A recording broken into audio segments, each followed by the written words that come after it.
G'day guys, my name's Alex, welcome to the channel. Today I'm going to talk to you about what to do in the first 72 hours after a muscle injury or a joint injury.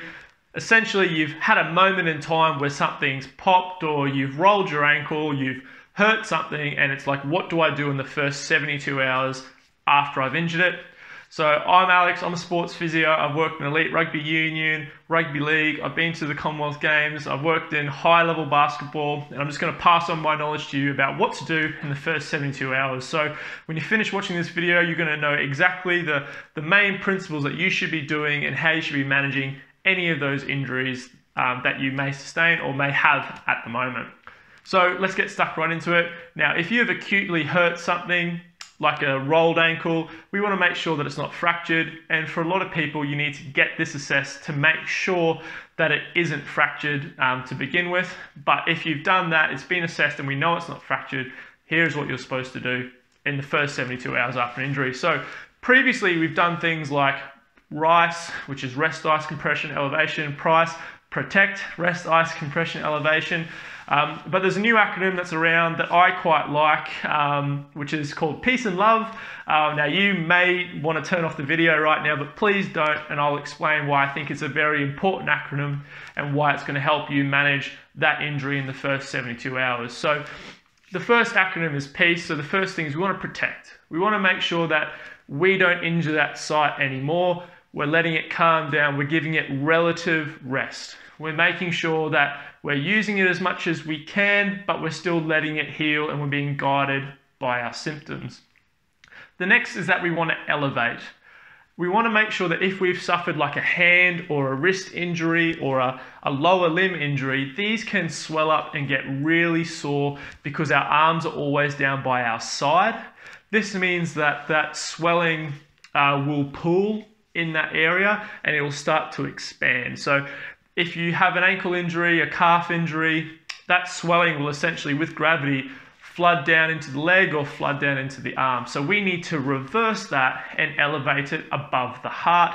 This will allow for drainage back into our lymphatic system, which is essentially how we get rid of all that swelling and inflammation. Okay, so it's really important that probably every hour, if you're able to, you're elevating for at least 10 to 15 minutes to allow that swelling to start to drain out, which will reduce a lot of your pain in the area, as that swelling taking up those small spaces in like the hand or in the ankle will push against lots of our pain receptors, and that'll give you your pain. So it's a great form of pain relief is elevation.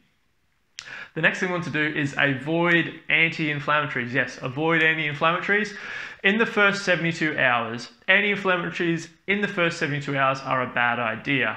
Why? Because inflammation is a good thing.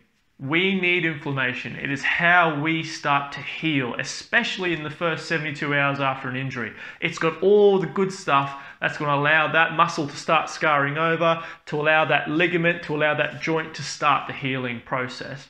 If we get anti-inflammatories and we knock that process on the head, you're hampering your own recovery. Paracetamol has been shown to provide the exact same amount of pain relief if taken properly, and it's got nowhere near the amount of side effects. So unless you are allergic to paracetamol, for most people, that is why it is recommended. Just make sure you take it as prescribed, because paracetamol only works when you have enough of it built up in the bloodstream to give you that pain relieving effect. So don't take anti-inflammatories in the first 72 hours. Compression is C for the PEACE acronym. Compression does no harm, and it will will stop a lot of that superficial swelling from getting into those joints. Once again, that could be a hamstring muscle tear, calf tear, that could be a bicep tear, forearm strain. We can compress that area just with a classic bandage. It doesn't have to be super tight. We don't want to see fingers or toes go purple, but just a nice level of compression will help to push out that superficial swelling, and at the very least stop swelling from getting in the joint. So compression does no harm. It can be quite helpful for a lot of people. The last part of the acronym is E, and it's educate. So I want to make sure that my patients know that, you know, they know their body best. They should be listening to what their body is telling them. If their friend recovered in 2 days, that's fine, but that isn't you. You need to listen to your body. You need to listen to what it needs. If it's sore when you're doing things, I would say you need to make sure you just listen to what your body's telling you. If it's happy for you to do that, then do that. If it's telling you no, it probably means no. You've been an expert at your body for a very long time, so make sure that you're listening to your symptoms and you're guided by what that symptom is telling you. If it's telling you not to stretch that hamstring, if it's telling you not to raise your arm that high, you've got to listen to it in that early phase to allow it to start to heal. So that's the PEACE acronym. And then we get into the LOVE acronym. So the first thing in LOVE is to load it. We need to start loading those tissues.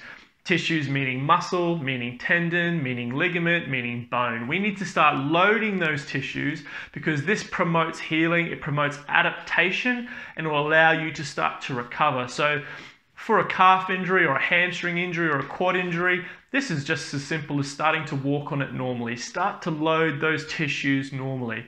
If this is the upper limb, start to grab, start to manipulate, start to use it in everyday tasks as your symptoms allow. Don't try to push it too much.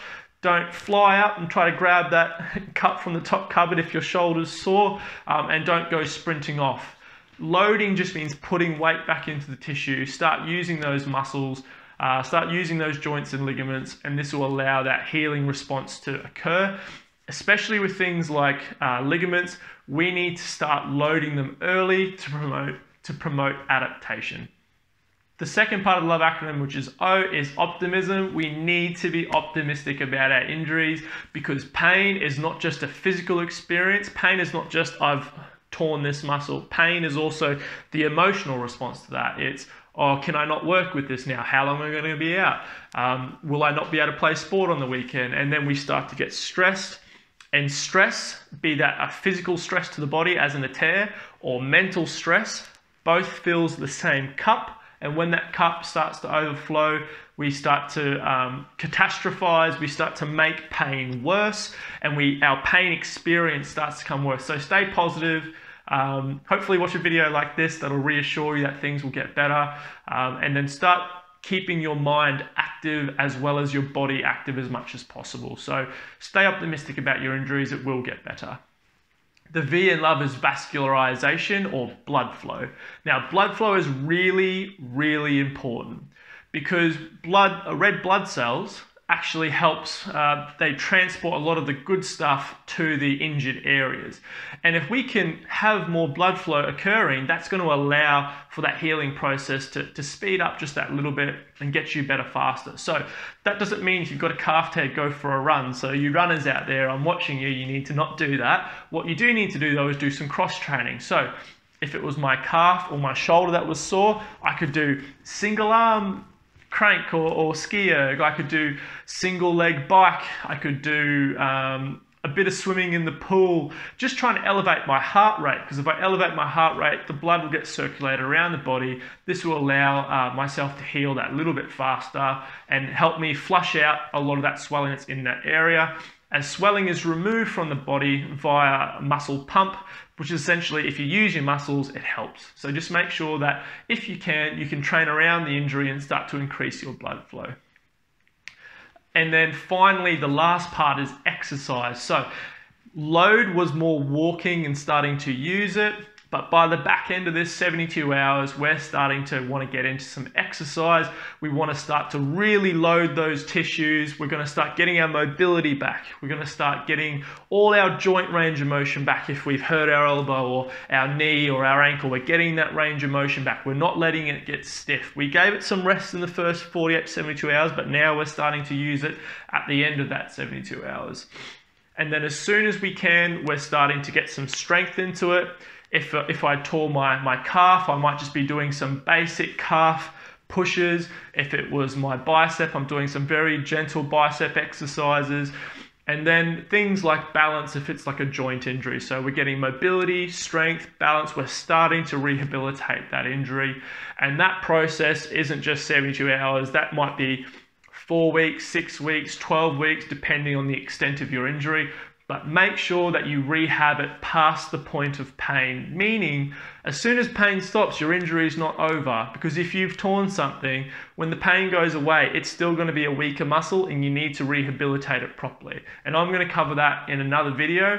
So make sure you get yourself back to your level of function that you were before you got injured, and perhaps even stronger than you were before you got injured, because there might be a reason there that you got injured in the first place. So guys, I really hope this has helped.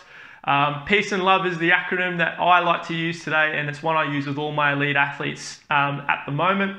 This may change in the future, but I really hope you've learned something today. If you have, please click that like, please click that subscribe, and I'll see you in another video. Thank you very much.